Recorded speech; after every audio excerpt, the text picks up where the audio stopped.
নমস্কার বন্ধুরা, আমি প্রিয়া বলছি। সংসারের সাতক্ষণ চ্যানেলের পক্ষ থেকে আপনাদের সবাইকে অনেক অনেক স্বাগত জানাচ্ছি।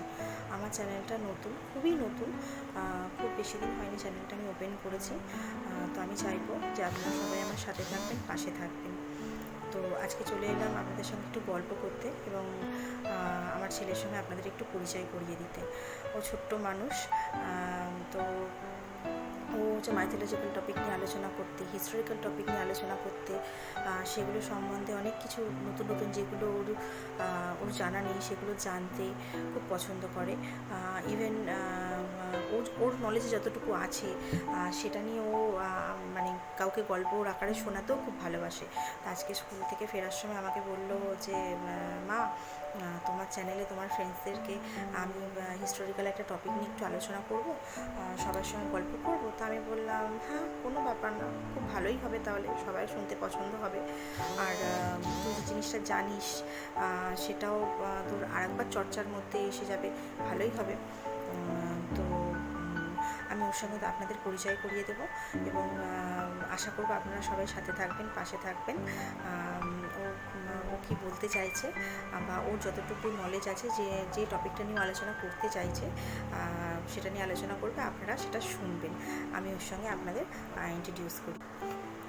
নমস্কার বন্ধুরা, আমি নিশান। আমি স্বামী পরমানন্দ বিদ্যাপীঠে পড়ি, ক্লাস 4-এ। আজকে আমি আপনাদের কাছে একটি হিস্টোরিক্যাল টপিক নিয়ে এসেছি আলোচনা করবার জন্য। তো আপনারা হয়তো বাহুবলী সিনেমাটার নাম শুনেছেন বা দেখেছেন। তো এই সিনেমার দুটো পার্ট আছে। এই দুটো পার্টের মধ্যে যে ভিলেন আছে ভাল্লাল দেব, হয়তো আপনি ওকে দেখেছেন।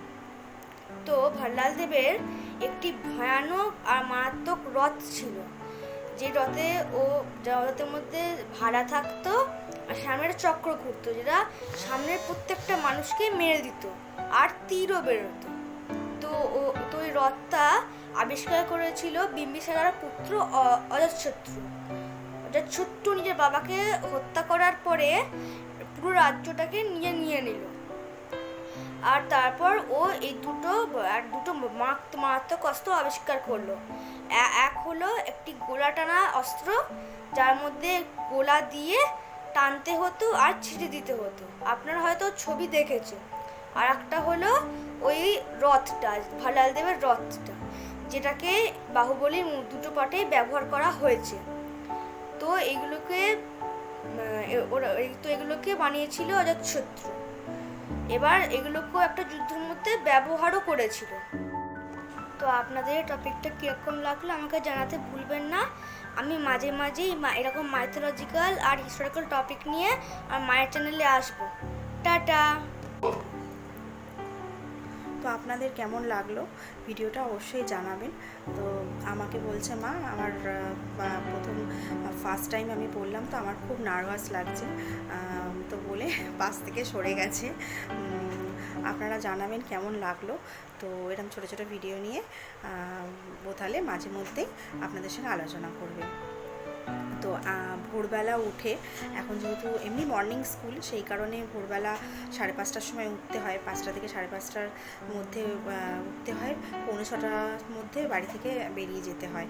তো এক্সাম চলছে, সেই কারণে ঘুম, খাওয়া দাওয়া সব কিছু একটুখানি টাইমে সব কিছু গণ্ডগোল হয়ে যাচ্ছে। রাত্রিরে শুতে শুতে প্রায় 12টা বেজে যায়। সকালবেলা আবার ভোরবেলা 5টার সময় উঠতে হয়। উঠে আর স্কুলটাও তো খুব একটা কাছে না, স্কুলটা অনেকটাই দূর, সেই টলিগঞ্জ। তো স্কুল থেকে ফিরে কী করে, অন্যান্য দিন খাওয়া দাওয়া করে একটুখানি স্নান করে খাওয়া দাওয়া করে একটু রেস্ট নেয়, ঘুমিয়েই পড়ে।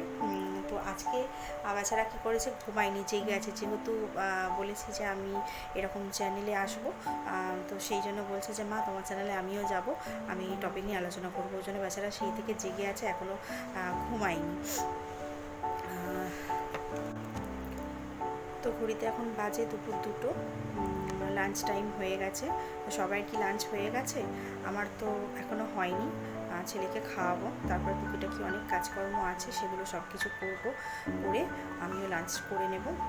যদি আপনাদের লাঞ্চ না হয়ে গিয়ে থাকে, দুপুর 2টো বেজে গেছে, সবাই লাঞ্চ করে নিন।